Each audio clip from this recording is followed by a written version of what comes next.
Welcome to the place of rest, where our aim is to give you language that helps you displace the growing confusion, chaos, and dis-ease of our times. My name is Jonathan Boyce, and it's my pleasure to bring to you today's episode. Virginia provides an overview of the internal causes that produce external consequences and how rest explains what she observes when people heal. We hope you enjoy today's conversation.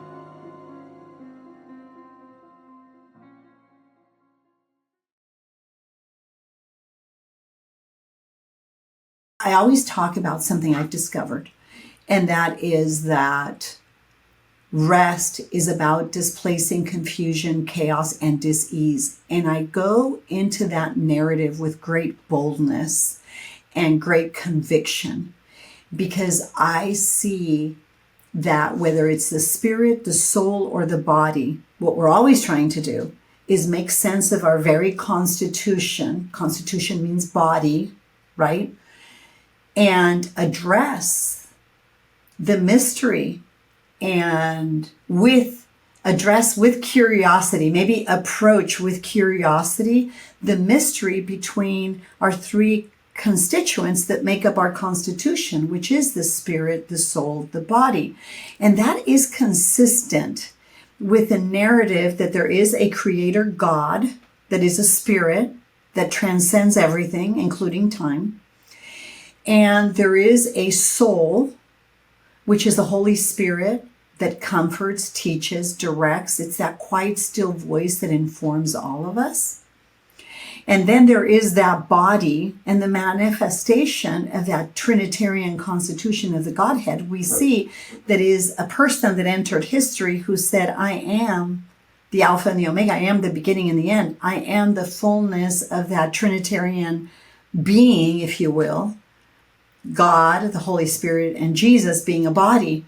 So our very constitution, spirit, soul, and body, is consistent with that narrative, that ancient narrative that tells us, hey, you are having an experience in time, and the experience you're having in time is in a body, right, that has parts, and your soul is consistent with that part of our being, which is our psychology, right?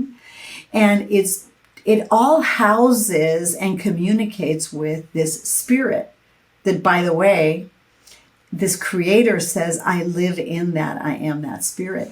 And so I think, and I have observed, and I think it's consistent with reality. I would invite everybody to consider this and perhaps challenge this because I want to be accurate. I want to speak truth. But I think the fingerprint, the brain, and the soul of a man, three, again, the fingerprint is physical, like Jesus was. The soul is mysterious, like the Holy Spirit. You never know what it's doing and where it's going and what it's navigating, right? And the brain, if you will, there's this creator or God thing that processes and navigates through everything. I don't know. I kind of think about it in that context. But I think the three mysteries are the fingerprint. There's not two alike. The soul of a man and the brain. I think those speak to the mysteries that'll never be tamed by man. Let's get very practical. I can see through the modalities I use, the emotional, the physical, and the spiritual constitution of that pain, because I've studied Chinese medicine. I'm a student of Chinese medicine, and I am a student of Dr. Reiki Hammer's work in German New Medicine. We do that with EVOX very, very accurately. It's very concise. It's very strategic. It's very intentional and very topic specific. So I can find the emotional, external, neurological expression of a complex internal feeling. Feelings internal, emotions external. So I can find that with something like EVOX. When we have those release patterns, which I can document in real time, what happens to what area of the brain when those memories are released? Conflicts are released. Because what was is not any longer. What was is not. And the wisdom that is acquired, the knowledge, the information is really could catapult your life into a whole different thing.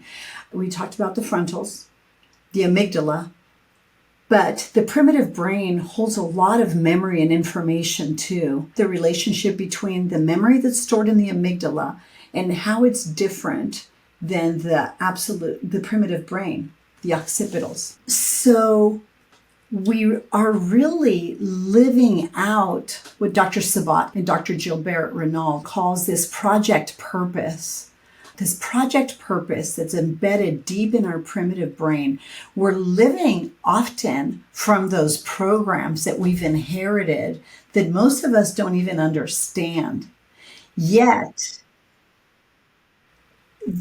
the amygdala is having memories of these experiences that we have, this information we've stored, right?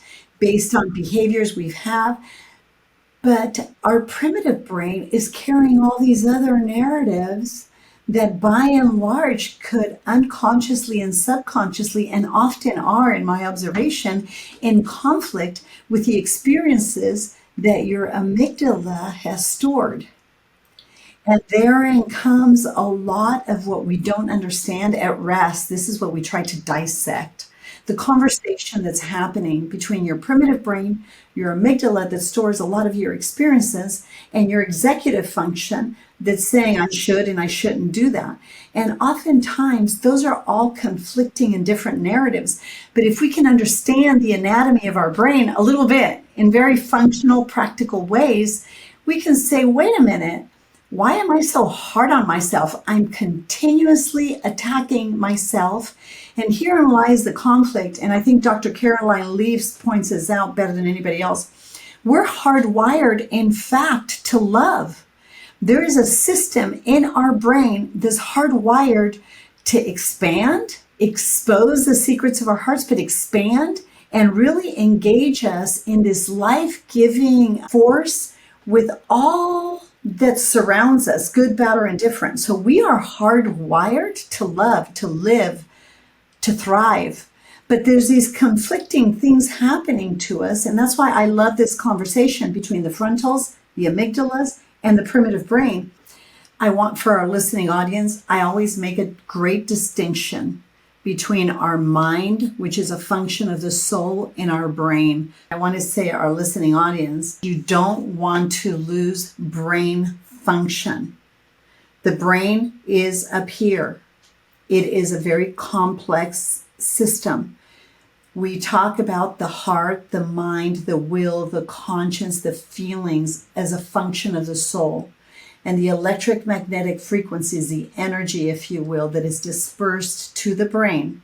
As a man thinks in his heart, so he is, has consequences in the physical brain. I hold that in my observation that the heart is to be guarded above all else, because at the end of the day, it's the heart of a man that can override. If you have a heart right now to listen and to hear different functions. We can hear, but we don't listen. We listen with our hearts. Hearing is a function of the central nervous system. It's a physiological function.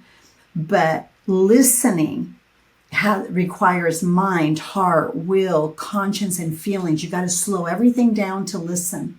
You can hear and not listen. I believe that as we engage these internal functions, and that's why it's impossible to separate the metaphysical conversation from science, because one is not exclusive to the other. And I think our generation has a great responsibility to build a bridge between the metaphysical realities of the mind and how they inform the physical functions of a brain. The personality, that part of a person's being, and I related a little bit more to this metaphysical bridge and conversation between the mind, the heart, the will, the conscience, and the brain. And I'll tell you why.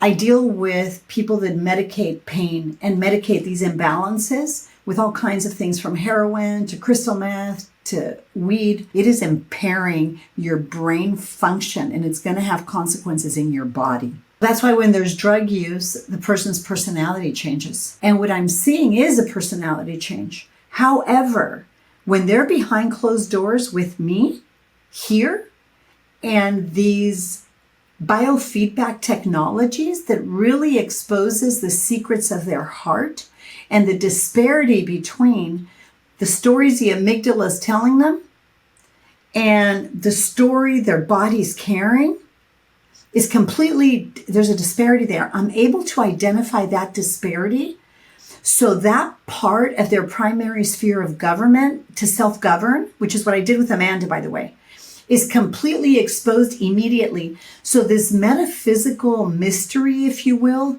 that's what Evox exposes, because the anatomy of disease is a disparity between the brain patterns, and I can pick up the disparity between that and this information system the body is carrying. And the disparity between those things is the anatomy of disease. And people go into what they call spontaneous remission. There's nothing spontaneous about it. When these narratives are displaced and these bridges collapse and it becomes like a hose. I always refer to it as unkinking that hose. And then when the metaphysical, the psychology, and the physical constitution of a person, I include the brain and the body in that, when those things are in alignment, boom, healing happens. I have a great story for you. I have thousands. I think this is where the rubber is going to meet the road for many people, because they're using alternative and external methods of numbing their pain, of coping, of medicating, of treating, if you will. We're into transformative healing. And that's why we're functional in our approach, right? Mine's more education based. I'm more of a curious educator that really tries to fix what other people get frustrated with and can't fix with pills, medications, treatments, weeds, drugs, whatever, alcohol, sex, whatever. Doesn't matter to me. It's all the same. So I had a gentleman come in, and his wife was OCD, and he was tormented by the implications of how paralyzing her behavior was to not just him, but to the whole family. And of course, I'm always looking for functional causes of confusion, chaos, and dis-ease. And I go beyond the physical brain, beyond the spiritual dimensions in their worldview to, what's the body telling me? Because the body will not lie, ever. But the brain is complex. It's an infinite system. So in my world, although I have a working concept of what's happening, general, because it's going to tell me exactly where the splinters are. So he's talking to me about his wife, and he's going on and on and on. Well, I know that those two people became one person. So I can almost use him as a surrogate. So she was gone, and she was, of course, late. And he was frustrated. Well, she walks in late. But when she got up to go to the restroom, he's kind of getting a rhythm of how I work. So I asked, he's very curious about this technology I use and this thing I do and how my R.E.S.T module and how I've put this together. And I asked him, would you like me to show you? I can show you in about 15 seconds and make this very clear. And he said, yes, please. Well, I scan him. And the first thing that comes up in his scan is bully with an intent to bring harm, manipulative, right? So I've already detected and narratives that are consistent with what people today call narcissism. And I don't like those words because I don't look at life through a prism of diagnosis, but I could see and those labels mean nothing. His body's talking to him. And I said, let me print this out so you can consider it in your quiet time alone when you're by yourself. And he said, no, read it to me. And I said, are you sure? He said, sure. So I read to him, manipulative, controlling, self-serving, mean, actually, with an intent to bring harm. And he lost all color in his face. Now, this didn't take months of counseling. It didn't take anything. I don't believe in the conventional counseling model anyway. The sources of healing comes from them. So he lost all color in his face. I said, might this be an indicating a factor that would lead you to understand her propensity to be highly anxious and obsessive in everything she does. You're not safe. And he said, wow, I guess you don't withhold anything back. And I said, well, how is it that I don't hold anything back? What do you mean by that? And he says, well, I was told you were really practical, common sense approach. And if I wanted to get to things fast as to what's wrong with her, to bring her here. And I said, right. So I'm asking you about her, not you. But this is irrefutable.